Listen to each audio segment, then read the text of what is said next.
one night I went to bed and couldn't quit thinking about it, and woke up shortly after, got my phone and my guitar and sat down at the kitchen table with everybody else asleep in my house, and was just really kind of trying to be real quiet and not wake anybody up, and came up with the exact arrangement that you hear on the record. And so I just really feel like, you know, the Lord was just kind of breathing through me that night and gave me this version, and we got us an award out of it. So you know, I owe it to him. So.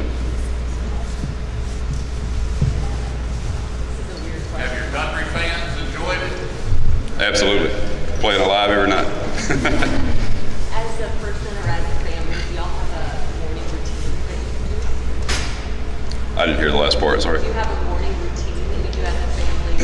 Like, how do you wake up in the morning and celebrate your day? Well, breakfast is my favorite meal of the day, so we have to have a good breakfast. There's not a whole lot of Fruit Loops and Frosted Flakes in my house. We're eating, you know, bacon and eggs and grits and that kind of stuff. So, but beyond that, you know, we just try to count our blessings and try to focus on what we have instead of what we don't have. So, I can't speak for Sonya's family, but we have Fruit Loops and Frosted Flakes. And bacon and eggs. And, no. Was there a moment where you had a time when you just wanted to quit? And if so, what kept you moving forward?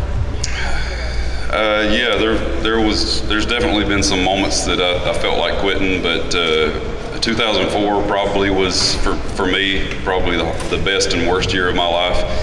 It was my first full year of marriage. It was my first full year of touring. I had a hit climbing the charts, and you know, had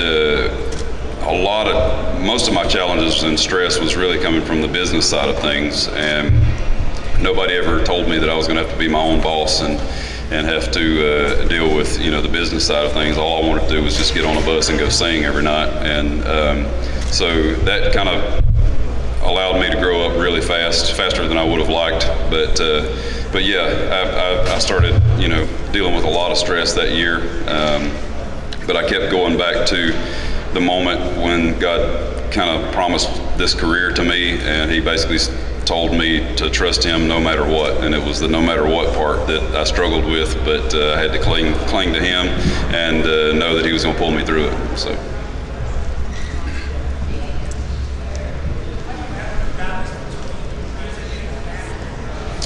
Balance between my music and family. Honestly, that's always kind of come pretty natural for me. The hardest part has been from the business side. People don't like to mix business and family, but for me, as a singer and as an artist, that's who I am at home, that's who I am on the road. It's hard for me to differentiate between the two, and so my wife and I, my wife was in my band for over 10 years. My 3 oldest children actually grew up on the road in a crib on the bus, you know.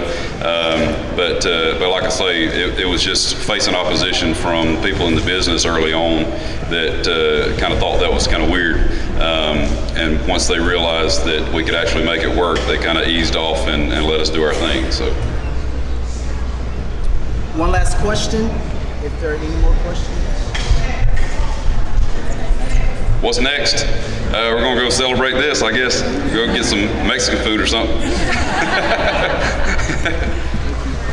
Thank y'all. I want to say something about Josh.